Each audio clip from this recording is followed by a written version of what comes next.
Bienvenidos y bienvenidas a una nueva entrevista de Putaendo, Rostros de Artista, de la Corporación Cultural de Putaendo.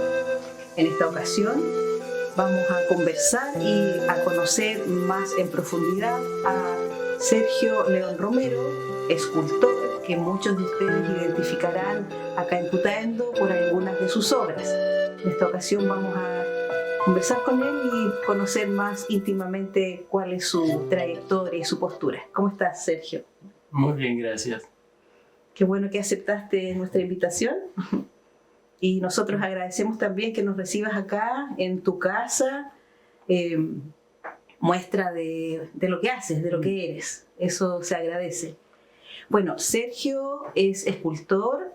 Acá en Putaendo hay tres, ¿verdad? Obras públicas, una en el sitio de Achupayas, la escultura Justo está ahí. En la plaza de Putaendo tenemos El Caballo San Martín. El Caballo San Martín, y en el parque tenemos la Temporera. Exactamente, la Temporera. Cuéntanos un poquito, Sergio, cómo llegas a la escultura. Como muchas de las cosas de mi vida, terminé como escultor porque la vida me empujó a eso. Me explico. Yo cuando niño quería ser ingeniero eléctrico, me gustaba mucho la electricidad, me consideraba un inventor de cosas, hacía cosas, diseñaba cosas, ninguna funcionaba, pero seguía para adelante. Y una vez que estaba en media, se me ocurrió la idea de decir, ya, voy a ver de qué se trata. Y fui a una librería y tomé un libro que decía Ingeniería Eléctrica. Abro la cosa y dice Química. Cierro el libro y busco otra carrera. Derivé a Arquitectura porque mi abuelo era ceramista y en mi familia hay varias personas que se dedican al arte, entonces era algo medianamente conocido para mí, era algo que me sentía muy cómodo. Pero mi pasada por la enseñanza media no fue particularmente brillante. Yo me caracterizaba por no estar en clase, estar haciendo cualquier otra tontera. Así que el promedio no me dio. Entonces dije, ok, entro a arte y me cambio internamente a arquitectura, que son similares, están en la misma facultad y todo va a estar bien. Hasta que me di cuenta que la cosa me empezó a gustar y arquitectura me empezaba a parecer algo aburrido. Y entonces traté de ser artista. Entonces dije, ya, ¿qué es lo que me interesa? El dibujo me gusta mucho y la pintura es algo que nunca he logrado dominar, entonces quiero empoderarme de eso. Bueno, de dibujo tuve muy buena relación con los profesores, me querían mucho, pero me insistían en que tratara de buscar alguna otra área, porque en dibujo era buen dibujante, pero evidentemente no era lo que yo quería expresar. En pintura fueron un poco más honestos y me dijeron, lárgate de aquí, no sirves. Me odiaron porque además yo empecé a hacer un trabajo absolutamente conceptual, donde la idea de qué es lo que pintaba era muy superior a lo que tú pintabas. Entonces terminé con unos símbolos que significaban cosas, que depende de dónde se colocaban, qué es lo que significaban, qué es lo que pretendías, había un orden de lectura y ya llevaba algo así como 150 hojas de un manual para entender qué cresta estaba pintando. Y entonces los profesores me dijeron, nada que ver aquí, váyase a grabado, que en mi escuela eran mucho más conceptuales. Llegué a grabado. En grabado al rato empecé a tomar las planchas de grabado, que trabajaba mucho en metal en ese momento, y empecé a formar las placas como placas que se estructuraban entre ellas, y esas placas de grabado eran más importantes que el grabado en sí, pero el resultado final es el importante. La placa es el proceso y el medio para llegar a eso. Y entonces los tipos me recomendaron que la verdad es que debería cambiarme a otro lado, y la que quedaba al lado, y me quedaba, era la escultura. Que era, de hecho, fue la última escuela en la que entré, y de ahí no me echaron, y como no me echaron, terminé de escultor. Claro, pero hay un recorrido, hay una búsqueda, y hasta que finalmente encuentras ahí la parte del arte, en el fondo, que tiene que ver con tu vocación, que es en el fondo darle forma a algo, a un trozo de materia, ¿verdad? Sí. Es una expresión en la cual se ocupa el volumen, algo físico, concreto, para expresar, y eso me gusta mucho. Me gusta tocar las cosas, me gusta sentirlas, me gusta que la gente interactúe con ellas. Por tanto, en verdad, la pintura no me correspondía porque es un ficticio que está pegado fuera del espacio del espectador. El espectador lo mira, lo disfruta, pero está fuera. El dibujo tiene más o menos los mismos precedentes, en realidad casi todas las artes tienen el mismo precedente, excepto lo que podría ser teatro, la performance, la escultura, que son principalmente integrarse a la obra, de alguna manera. Entonces, claro, me pareció bien quedarme ahí, y cosa curiosa es que se parece a la arquitectura. De hecho, las grandes diferencias, según yo, por supuesto el arquitecto me mira feo cada vez que digo eso, la gran diferencia entre un arquitecto y una escultura es, o sea, y un escultor, es que dentro de la arquitectura uno va a vivir dentro de lo que se hizo, y dentro de la escultura uno va a sufrir lo que se hizo, porque te vas a pegar con eso, te va a incomodar, pero lo vas a disfrutar. Las dos cosas se disfrutan si se hacen bien. Sergio, ¿y cómo es el proceso creativo de una escultura? Sí, no sé si son todas iguales, si hay cosas que se repiten, que se mantienen. ¿Cómo vives ese proceso? Eso es una pregunta un poco difícil de contestar por varias cosas. Yo sé que cada escultor tiene una manera diferente de enfrentarse a su trabajo. Hay gente que parte de una cosa muy visceral y deja que su subconsciente actúe permanentemente. Hay otras personas que son absolutamente concretas en el pensamiento, y el pensamiento es superior al trabajo, y el trabajo tiene que supeditarse a la idea sí o sí. Yo tengo una cosa que es más o menos intermedia. Yo debo admitir que de muchas maneras mantengo mi raíz de intereses de ingeniería, ¿sabes? Y eso quiere decir que a mí me gusta resolver problemas. Cada vez que se me plantea una obra, yo lo que hago es tratar de ver cuáles son los problemas que se plantean en ese pedido, o en esa obra, o en eso que yo me planteo. Por ejemplo, en una escultura de vía pública, yo tengo que estar claro dónde va a estar puesta, porque tiene un cierto público, tiene una cierta espacialidad, tiene una vida que va a ocurrir alrededor, y tiene que convivir con eso. Por tanto, yo tengo que colocarme un marco que me diga que tiene que funcionar de esa manera. Por ejemplo, a mí me gusta mucho la abstracción. Siendo muy figurativo, me gusta la abstracción. Pero en la obra de vía pública, sobre todo en la que yo he colocado ahora en Putaendo, no puedo ser extremadamente abstracto, porque la gente va a sentir una separación de la obra. Y lo que necesitábamos, y una de las cosas que se me planteaban, es que la gente debía acercarse y sentirla propia. Por tanto, yo tengo que abandonar mucho de mi abstracción para volverme totalmente figurativo. Entonces tengo que partir de una raíz más clásica. Entonces ya, eso me da un cierto marco. Después me dan un cierto presupuesto, que por supuesto es infinitamente menor al que uno necesita para hacerlo. Eso es una constante. Yo ni siquiera reclamo, o sea, digo, ok, el problema va a ser más interesante. Entonces, uno va y hace, acomoda la técnica para ese objetivo. Afortunadamente, yo hace muchos años atrás, a partir de trabajo Sergio Castillo, que es otro escultor chileno, que bueno, ya murió, es uno de los grandes escultores chilenos, que él en los años 70 desarrolló una técnica de lo que él llamaba fundición inversa.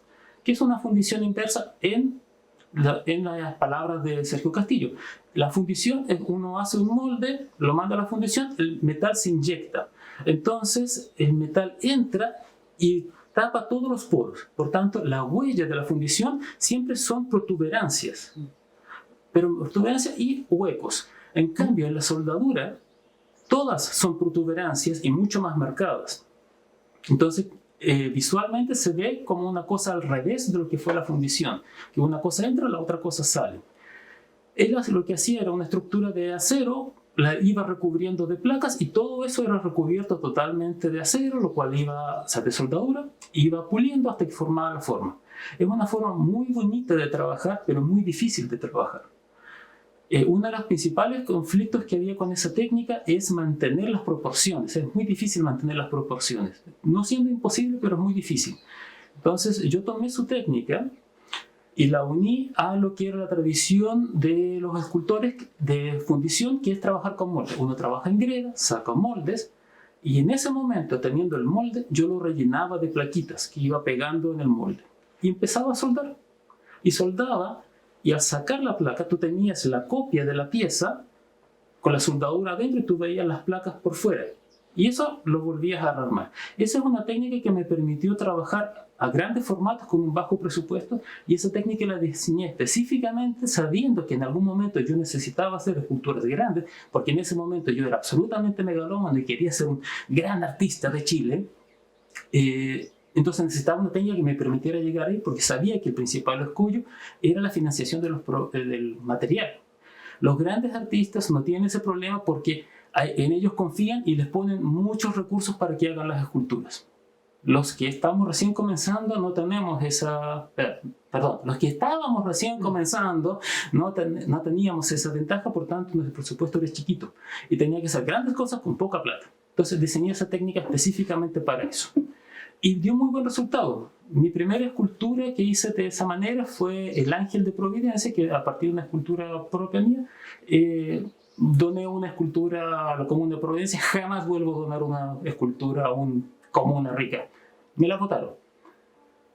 Finalmente, después de 10 años, la pude recuperar y se la regalé a unos amigos que eran los que me habían financiado para hacerla. Entonces se merecían, que fueron los primeros que confiaron en mí. Así que está ahora en la planta de B. Bosch, que es una gran galvanizadora que no tengo idea cómo confiaron en mí, pero qué bueno. Entonces, bueno, yo tenía esa técnica, así que pude aplicarla. Empezamos con el proyecto de Justo Stay. Justo Stay tenía ciertas complicaciones para mí. La principal de todas es que yo vengo de un mundo más bien urbano. A pesar de que ya llevo 30 años acá, todavía tengo mucho bagaje más urbano que de campo. Y cuando me dijeron, sí, bueno, es un arriero que cruza los Andes, ya, ok. Entonces todos mis primeros bocetos fueron con un caballo. Y entonces tengo un par de amigos aquí que son arrieros y me miraron esa cosa, con eso me mato. No cruzo la cordillera con un caballo. ¿Y en qué cruzas entonces? Bueno, en mula. Ya, y me explicas bien qué es eso. De ahí me lo explicaron, después me explicaron que era una mula, un macho, o sea, el burro ya lo conocía, el caballo también, pero ya son 4 entes que en un mundo rural como este, en Putaendo, que nosotros tenemos una cercanía y cotidianidad con los arrieros y la cordillera, todo el mundo ve cualquiera de estos 4 y dice, eso es tal cosa. A un urbano tú le dices, eso tiene 4 patas y creo que es caballo. No, eso es un burro. Ah, verdad, tiene las orejas grandes. Ya. Entonces, claro, yo tuve que superar todo eso. Y aquí dije, ahora tengo que hacerlo. Y entonces, claro, practiqué muchísimo para poder llegar a un momento en el cual lo que yo hacía era un macho y no una mula, ni un burro, ni ninguna otra cosa. Entonces, claro, esa parte me costó mucho, y además que como el presupuesto era mucho más bajo del que me pidieron, tuve que hacer varios saltos en el proceso, y ese trabajo lo tuve que hacer en directo. Toda la parte del macho de Justo Stay es un trabajo directo, igual que lo hacía Sergio Castillo, lo cual les encargo que es complicado porque las proporciones, mantenerlas fijas es muy duro. Toda la parte de lo que es Justo Stay, que era ya mucho más acotado el trabajo, ahí hice un trabajo que se hacía con molde. Entonces ahí tuve que modificar mi trabajo para que pudiera funcionar bien. Entonces, claro, estábamos en eso. Bueno, antes de comenzar eso, hubo un tiempo en el cual los recursos no llegaban. Perdón que sea tan ecléctico, pero es que me voy acordando de cosas. Salió la necesidad de la temporera, porque se celebraron los 50 años de la reforma agraria. Entonces me plantearon de qué es lo que se pretendía hacer, y me sirvió para dar un ejemplo de cómo iba a ser la técnica, porque todos habían visto la técnica, sabían cómo iba a funcionar, pero no sabían si era posible hacerla a gran escala, porque ninguna de las personas del municipio había visto mis trabajos grandes que ya habían sido hechos antes. Entonces, claro, son presupuestos que, a pesar de que dentro de la escultura no se consideran altos, siguen siendo presupuestos muy importantes. No puedo despreciar esa cantidad de plata. Entonces, claro, hicimos este proyecto que fue anterior y que fue una antesala muy interesante, y a todo el mundo le gustó mucho, y con eso ya hubo mucha confianza para seguir con todo el resto de los proyectos. Y ahí, claro, se soltaron las platas que no venían del municipio, sino de la gobernación, del gobierno regional. Entonces, claro, ahí fue todo mucho más simple. Y después terminaron ahí con el caballo. Y después terminamos con San Martín, porque quedaban deudas pendientes del cruce, de los 200 años del cruce. Y bueno, el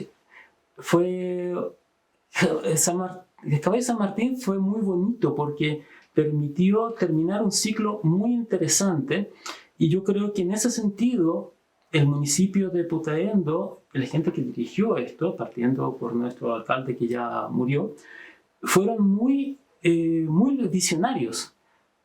Todas las esculturas importantes de Chile se refieren a grandes personas, a personas ilustres, personas que están por encima de la media. En Chile, en la práctica, no hay monumentos a la persona normal. No existen, porque a nadie le importa.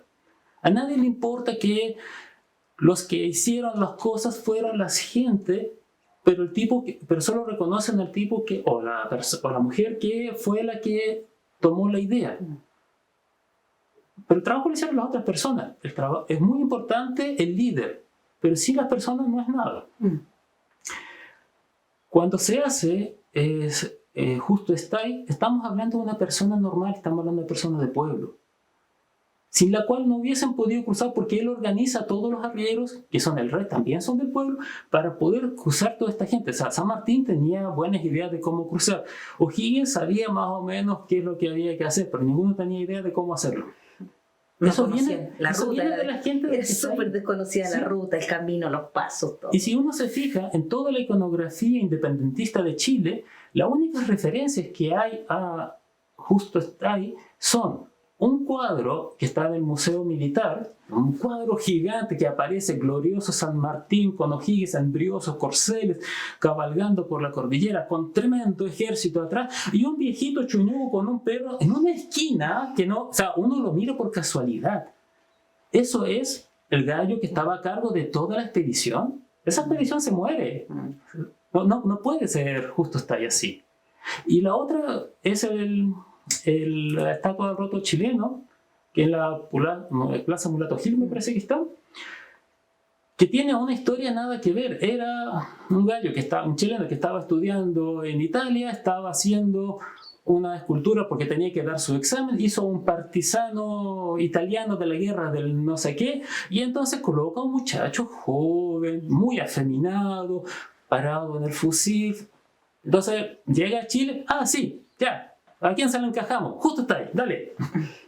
Tampoco es ese personaje afeminado. No es ni el viejito chuñuco ni el afeminado que está por ahí dando vueltas. Es nada que ver a eso. Entonces, claro, uno ve a los arrieros de acá y uno puede extrapolar cómo fue. Entonces yo me basé en la gente de acá, en cómo se vestía, cómo era la iconografía de los cuadros de la época, para ver qué vestimentas tenían. Pero como su contextura tampoco es un Rambo así súper musculoso, porque claro, no te daba para alimentarse. Normalmente era una persona flaca, muy abrigada, con cosas, pero de una rudeza interna, que eso es lo que tratábamos de proyectar en Justo Style. Entonces, claro, el homenaje a la persona común fue lo que más me inspiró en esto. Una persona que, bueno, no es normal, porque es alguien bastante más duro que el normal, pero es de los comunes, es de todos nosotros. Cualquiera de nosotros pudo haber sido en la medida que tuviera la fuerza de voluntad de hacerlo. Después tuvimos la temporera, que es la mujer trabajadora de campo que logra levantar la familia, y es todo un proceso maravilloso, que son las madres y las abuelas de muchos, incluyéndome, porque mis abuelos de mi abuela fue también temporera, en su momento, pero claro, de Chillán era. Entonces, claro, eso es algo importante, y es un homenaje a la persona común, a la gente que hace el país realmente, no a la persona que da las luces para llegar, sino todo ese enorme conjunto de gente que trabaja para llegar. Y después teníamos el caballo de San Martín, que para mí fue ya como, wow, esto es fantástico. No estamos hablando del gallo visionario que dirige el ejército, que organiza la independencia de varios países, que es, San Martín para mí es un personaje maravilloso, pero es el gran personaje. El caballo es como el último del escalafón. Ni siquiera es un ser humano, es un caballo. Y es el gallo que va y lo transporta al lugar. Bueno, seguro que bajó en mula. Así que en ese caballo hay una cierta ambigüedad de si es mula o es caballo. Ahí eso fue a propósito. Entonces, si el que me diga que eso más se parece a una mula, sí tiene razón. Hay rasgos de eso. Eso fue intencional. Porque los Andes no se cruzan a caballo y eso ya lo sabemos todos. Entonces, claro, el corte de pelo no es marcial. Es el corte de pelo que ocupamos normalmente acá. Bueno, yo no ocupo porque no tengo caballos, pero mis vecinos ocupan. De hecho, mis vecinos de aquí al lado fueron los que me prestaron los caballos. Los modelos. La contextura, el tamaño, la forma. Lo que sí pertenece a la iconografía de San Martín, y lo identifico como caballo de San Martín, son todas las riendas, las monturas, el tipo de alforjas que llevan. Todas esas cosas sí pertenecen al mundo militar argentino, que pertenece a los granaderos. Entonces, claro, esa fusión hace que sea representativo. Además que San Martín tenía una característica muy interesante. Después de la batalla de San Lorenzo, o sea, cuando él forma los granaderos, le regalan un brioso corcel blanco, el paradigma de un caballo de general. Viene la batalla de San Lorenzo, que es la primera batalla que enfrenta a los granaderos, le disparan, matan al caballo, el caballo cae encima de San Martín, casi lo matan, lo rescatan a duras penas. San Martín dijo, jamás vuelvo a tener un caballo propio. Por tanto, San Martín usaba el caballo que le daban en cada lugar que iba. Y no tenía un caballo propio, no tenía uno asignado. Y él, como filosofía, tenía el no usar cosas mejores que sus soldados. En ese sentido, el tipo es admirable. Entonces, lo más probable es que él no tenía el mejor caballo de todos. Sí, tenía de los buenos caballos, pero como él no era el que iba a estar en la batalla propiamente tal, él no necesitaba el mejor caballo. El que lo necesitaba era el que estaba en la batalla. Y él era muy consciente de esos detalles. Entonces, esa marcialidad, si uno ve todas las estatuas de San Martín, el caballo es muy importante, muy fuerte, muy grande, muy deslumbrante, pero seguro que San Martín no lo tenía. Esa es la iconografía que uno le da como gran héroe. Aquí lo que traté de hacer, y eso es algo que el municipio sí tenía muchas ganas de hacer, es que el caballo representara el lugar, porque seguro que era el caballo de acá. Porque había cruzado de mula, necesitaba un caballo, tomó un caballo de acá y con eso siguió. Entonces es una persona, o sea, un ser del lugar, un ser normal, no es un ser elevado. Entonces, esa trilogía de monumentos a la persona común, al cotidiano, es algo que a mí me parece fascinante. Y yo estoy muy contento de haber estado en esto y haber sido el que lo hace y el que lo traduce a algo tangible. Sí, aquí en tu relato, pues, bueno, he podido identificar el proceso creativo, ¿no? Bueno, aparte de la técnica, que tienes que resolver ese problema de cómo le das forma, ¿cierto? ¿Verdad que esa era la pregunta?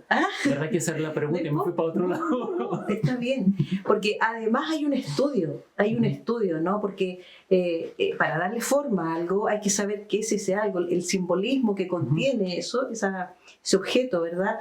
Y claro, en tu discurso se nota que hay una dedicación, hay una pasión por saber quiénes fueron, cómo fueron, qué hacían, para poder lograr un objeto que realmente identifique a la persona o el objeto que tú estás creando con tu obra. Ahora, hoy día, Sergio, ¿en qué estás hoy día? Hoy día estoy un poco alejado de la escultura, pero ni tanto. Con esto de la pandemia, llevamos 2 años que nadie necesita un escultor, 3 años ya. Todos necesitan médicos. Yo no soy médico, así que los dejo trabajar tranquilos, yo me pongo a hacer otra cosa. Han pasado varias cosas. El cambio climático ha golpeado bastante. Mi familia tiene nogales acá.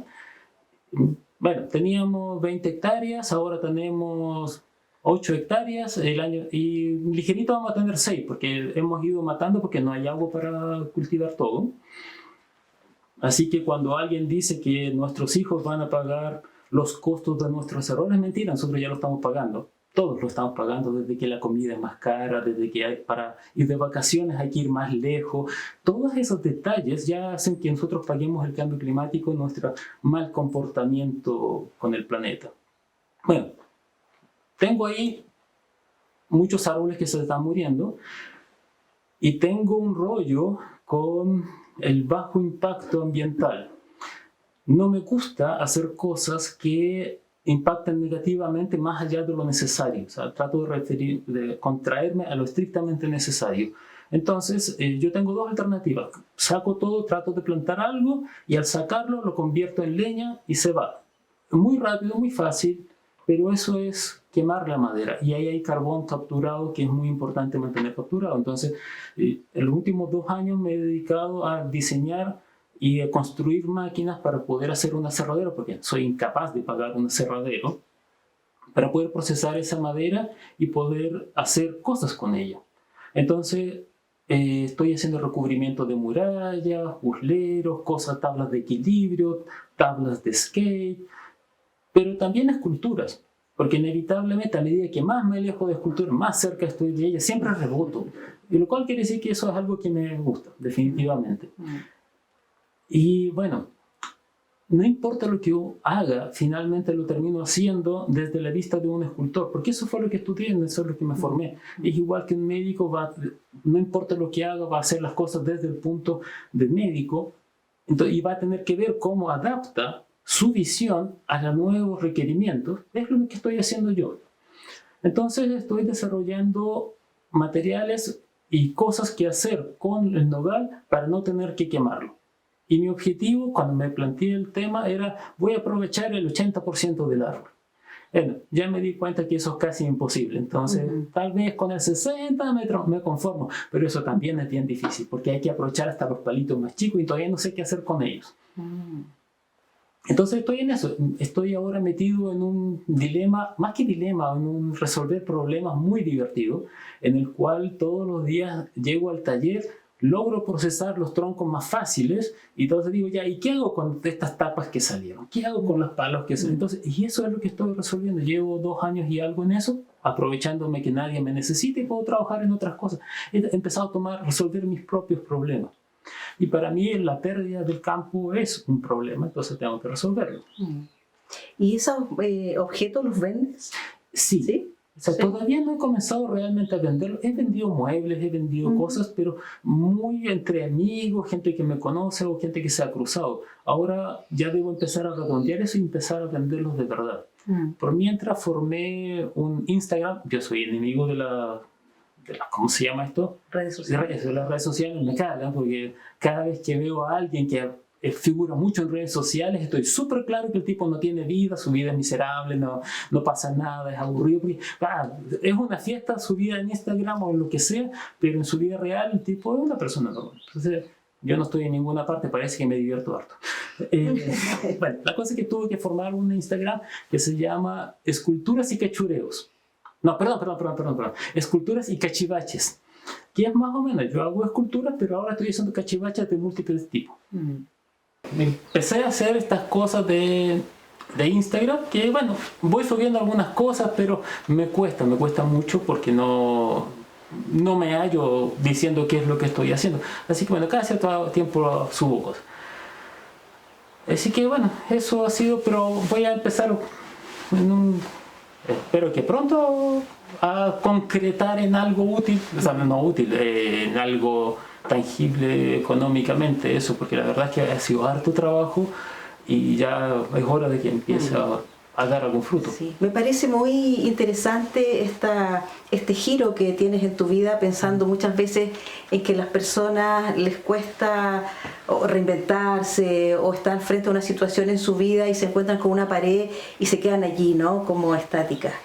Pero claro, tú eres una persona, escucho, con un espíritu muy inquieto, que te impulsa o te ayuda en este minuto en que, claro, hay que cambiar, hay que reinventarse, hay que darse una vuelta, hay que ir por otro sendero, ¿cierto? ¿Cómo ves eso tú?